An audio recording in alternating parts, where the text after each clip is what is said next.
réseaux sociaux, l'ancien Premier ministre Moussa Mara s'est dit étonné du versement de la somme de 700 000 francs CFA sur son compte, alors qu'il avait depuis quelques semaines exprimé son refus de percevoir les indemnités liées à son ancien poste.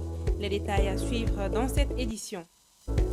Jeunesse et capacité d'entreprendre, mécanisme pour une Afrique émergente, c'est la thématique qui a été largement débattue au cours des 2 jours de la conférence internationale de la jeunesse africaine. Les détails à suivre dans un instant. Mesdames et messieurs, bonsoir et bienvenue dans notre édition de ce mercredi 11 septembre 2024. Jeunesse et capacité d'entreprendre, mécanisme pour une Afrique émergente. La thématique a été largement débattue au cours des 2 jours de la conférence internationale de la jeunesse africaine. Dans ce reportage, Astanso et quelques acteurs de la jeunesse se sont entretenus sur les questions d'une Afrique émergente. Suivons. Comme le stipule un des vers de l'hymne national du Mali, la jeunesse africaine s'est mise debout comme un seul homme, en atteste la tenue de la conférence internationale de la jeunesse africaine. Pendant 48 heures, les jeunes des 5 pays du Sahel se sont entretenus sur les mécanismes de mise en œuvre d'une Afrique émergente. Depuis hier, nous avons pu échanger autour de thématiques qui nous engagent.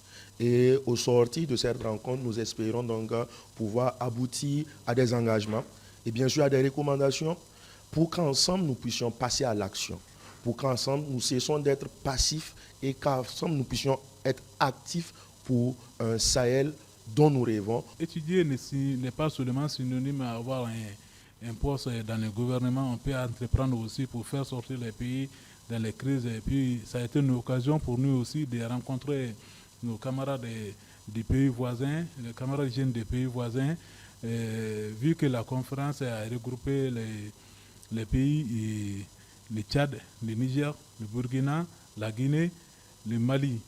L'entrepreneuriat étant un levier incontournable du développement, n'a pas échappé aux discussions. L'épineuse question des finances a été largement débattue afin d'avoir des mécanismes d'autofinancement. Vu l'émergence de la technologie, nous les jeunes, on peut entreprendre, pas forcément avec des gros moyens. Pourquoi je dis ça? Aujourd'hui, la technologie, les réseaux sociaux, on peut vendre, on peut acheter avec un moyen, je peux dire, acceptable. Avec de multiples recommandations portant sur une meilleure unification du Sahel, chacun des représentants se dit prêt à la bonne application des différentes résolutions. Je vous l'annonçais dans le sommaire, l'ancien Premier ministre Moussa Mara a depuis quelques semaines exprimé son refus de percevoir les indemnités liées à son ancien poste. Malgré ce refus et dans un communiqué publié sur ses réseaux sociaux, il s'est dit étonné du versement de la somme de 700 000 francs CFA sur son compte. Notre reporter Issa Sissé a interrogé quelques citoyens, dont un membre du parti Yélema. Au début du mois d'août, nous avons quand même adressé une correspondance au Premier ministre pour lui faire part de la rénonciation du Premier ministre Moussa Mara à ses avantages d'ancien Premier ministre. Et que cette mesure, cette décision, c'était avec effet immédiat. C'était quand même pas fortuit le début du mois parce qu'on allait donner tout le mois jusqu'à la fin du mois d'août pour permettre aux services de la primature de prendre des dispositions nécessaires afin que le salaire et les indemnités ne soient pas versés à la fin du mois d'août. Et à la surprise générale, le Premier ministre Mara a réussi un peu la somme de 700 000 francs, qui est l'avantage financier qui est accordé aux anciens premiers ministres. Donc, comme nous y avons renoncé publiquement, ça veut dire que ça ne nous appartient pas. Une somme qui ne t'appartient pas, la logique voudrait que tu le reverses à qui de droit. Donc, nous l'avons reversé au niveau du Trésor et nous avons écrit encore au Premier ministre pour lui dire encore de prendre des dispositions pour que cela n'arrive pas pour la fin du mois d'août et le salaire du mois de septembre. Donc c'est ce qu'on a décidé de faire. Nous l'avons rendu public parce que la décision de rénonciation a été rendue publique. Maintenant, si nous recevons quand même une somme d'argent, le devoir de transparence nous exige à rendre public aussi cela et à faire en sorte que l'opinion soit au courant que nous l'avons reversé et que nous avons encore écrit au Premier ministre pour qu'il prenne des dispositions pour que l'argent ne soit plus versé. Voilà, c'était une interview exclusive de notre reporter Issa Sissé. Les 3 mois de vacances sont presque terminés, un moment qui rime avec l'achat des fournitures scolaires. À cette occasion, les libraires font les plans afin de répondre à la demande. Des cahiers, des livres, des stylos et des matériels didactiques sont disponibles pour assurer une meilleure rentrée. Actuellement, les clients se comptent du bout des doigts devant les boutiques. À quoi est due cette situation? Des éléments de réponse dans ce reportage signé Aïssata Ba. La ville de Bamako est aux couleurs de la rentrée scolaire. Des sacs, des cahiers, des livres, bref, les fournitures scolaires de tout genre sont disponibles dans les magasins, librairies et étals de la capitale.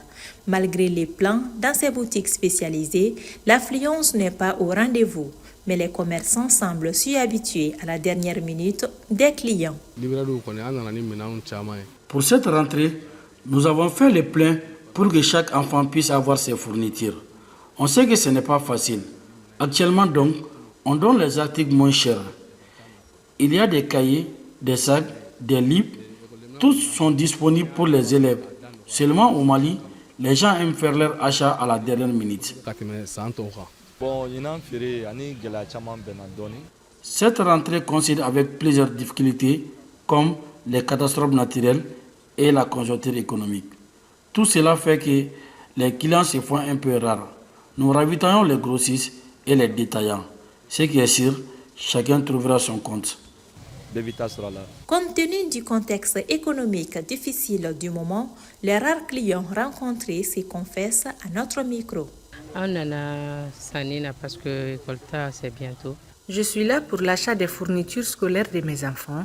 Vu que la rentrée c'est bientôt, je n'ai pas fait assez de différence entre le marché de cette année et l'année dernière. Sinon, les boutiques sont bien fournies. En cette veille de la rentrée des classes, les librairies ne sont pas les seules à vendre les fournitures scolaires. Au marché d'Ibida, ils sont nombreux avec les matériels scolaires dans les poussettes ou exposés à même les sols. À Bamako, des dizaines d'artisans menuisiers s'installent au bord des routes et font preuve d'un véritable talent. Malgré les nombreuses difficultés que peuvent rencontrer ces artisans, beaucoup réussissent néanmoins à garder leur vie en utilisant les moyens du bord, suivant les reportages. La menuiserie en bois est l'un des métiers les plus pratiqués au Mali, en atteste le nombre croissant partout dans la ville. De nombreuses personnes ont recours aux menuisiers pour la fabrication de meubles ou encore la décoration des maisons et bureaux. De ce fait, la menuiserie est synonyme de gagne-pain pour ces chefs de famille.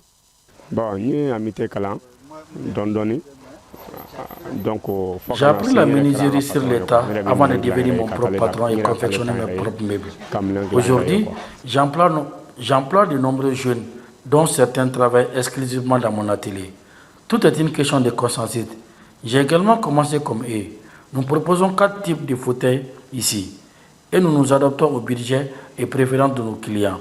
Le prix varie en fonction du modèle et de la qualité des meubles. Il n'est pas rare que 2 fauteuils en tissu identique aient des coûts différents. Par exemple, pour ce fauteuil, les matériaux ont coûté 300 000 francs. Pour le vendre, il est donc nécessaire de fixer un prix au-delà de ces montants. N'est-ce pas? Parce que le fauteuil est fait de qualité. Avec des meubles exposés aux intempéries, notamment le soleil, la pluie et la poussière, mener cette activité est un véritable casse-tête pour ces artisans. Nous faisons face à d'énormes difficultés pendant la période d'hivernage. L'acquisition du bois est difficile du point de vue transport. Le peu que nous parvenons à avoir à Bamako est vendu très cher. Par exemple, le bois qui était vendu autrefois à 2 000 francs coûte 4 000 francs en période d'hivernage. Mais c'est un mal pour bien, car il faut préserver la nature pour que nous puissions vivre assez longtemps. Ayant une part considérable dans le secteur informel, la menuiserie est un métier pourvoyeur d'emplois. Quant à la main-d'œuvre, elle provient non seulement du Mali, mais également de la sous-région. La deuxième journée des éliminatoires de la Coupe d'Afrique des Nations CAN 2025 s'est achevée ce mardi 10 septembre 2024. Les sélections en course ont eu des fortunes diverses. Le commentaire est signé Kadiatou Barayou.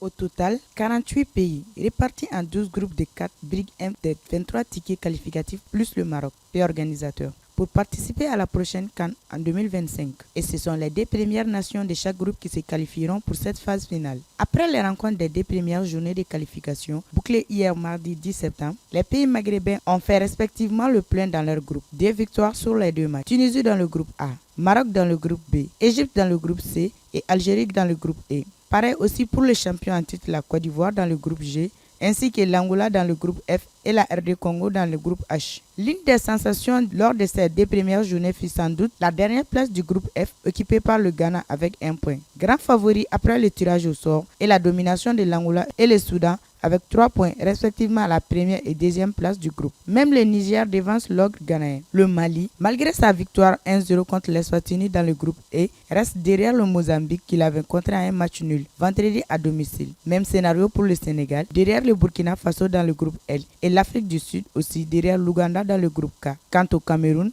après son nul vierge contre le Zimbabwe à Harare, perd sa première place du groupe J au profit du Kenya, vainqueur sur la Namibie 2-1. Enfin, la Guinée qui enregistre une nouvelle défaite dans le groupe H, cette fois-ci à domicile face à la Tanzanie D1, figure parmi les 7 pays qui restent encore avec 0 points sur l'ensemble des 2 matchs. Rendez-vous est donc pris pour le mois d'octobre pour les 3e et 4e journées des éliminatoires pour la CAN Maroc 2025, prévue du 21 décembre 2025 au 18 décembre 2026.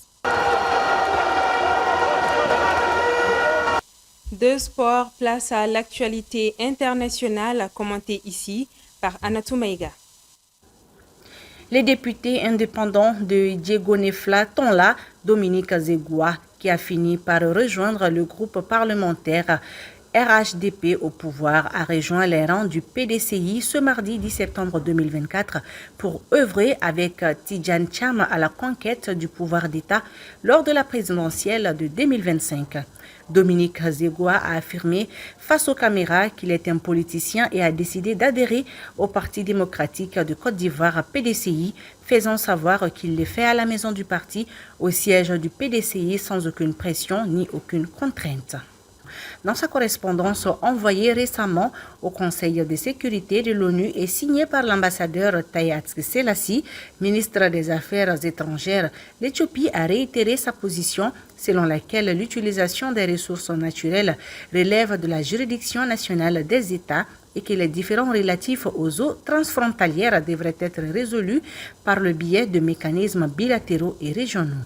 L'Éthiopie a qualifié cet événement de développement historique pour l'utilisation équitable du Nil et a encouragé l'Égypte à ratifier l'accord cadre de coopération et à apporter des contributions positives. Cette réponse fait suite à une lettre adressée par l'Égypte au Conseil de sécurité des Nations Unies dans laquelle le ministre égyptien des Affaires étrangères exprimait son rejet catégorique. Pour leur premier face-à-face, l'ex-président républicain et la vice-présidente démocrate se sont âprement affrontés sur l'économie, l'avortement, l'immigration et les armes. Dès son arrivée devant les caméras de la chaîne ABC News à Philadelphie, mardi 10 septembre, Kamala Harris a affiché la couleur. La vice-présidente s'est dirigée vers Donald Trump pour lui serrer la main. « Je suis Kamala Harris », a-t-elle dit. Ayant un bon débat, le républicain a paru quelque peu surpris. Lors du débat présidentiel, les 2 candidats à la Maison-Blanche se sont rendus coup pour coup dans un combat féroce.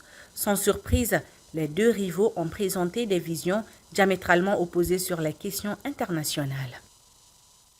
Voilà, c'est l'essentiel qu'il fallait retenir sur l'actualité du jour. Merci à vous de l'avoir suivi. Excellente soirée en compagnie de nos programmes. Bonsoir.